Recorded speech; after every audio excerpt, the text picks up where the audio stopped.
السلام علیکم، میرا نام ڈاکٹر فرتاش ہے اور میں بنیادی طور پہ کیورولوجسٹ ہوں۔ میں college of physicians and surgeons کا فیلو ہوں،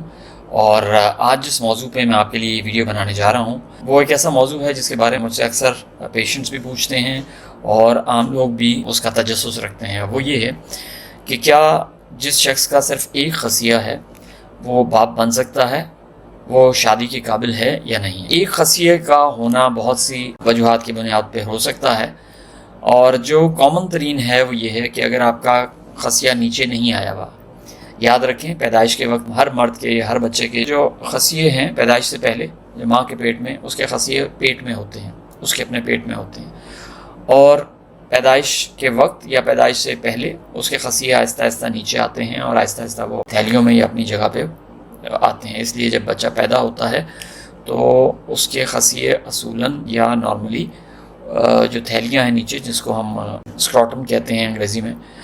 تو وہاں تک آ جانے چاہیے، اور وہ ہاتھ لگانے سے بھی محسوس ہو جاتا ہے کہ اس کے دونوں خصیے تھیلیوں میں ہیں یا نہیں ہیں۔ کئی دفعہ یہ خصیے اوپر سے نیچے نہیں آتے، ایک یا دونوں جو ہے وہ نیچے آ نہیں سکتے، اور ایک خصیے کا ہونا ضروری ہے۔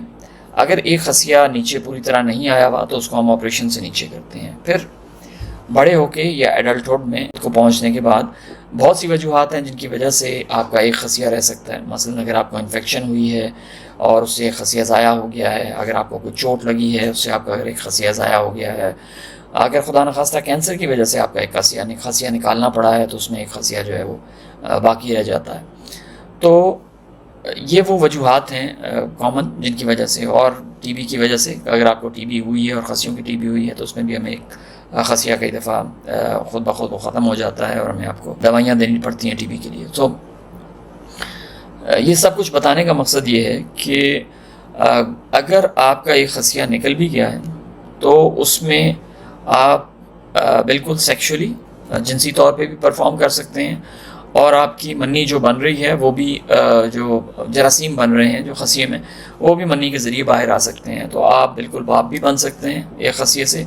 اور آپ جنسی طور پہ بھی بالکل ٹھیک رہیں گے، کیونکہ خصیوں کا زیادہ تعلق آپ کے جنسی پرفارمنس سے نہیں ہوتا ہے۔ یہ ٹھیک ہے کہ خصیے ہمارے باڈی کا ایک بہت امپورٹنٹ ہارمون جس کو ہم ٹیسٹوسٹیرون کہتے ہیں وہ بناتے ہیں،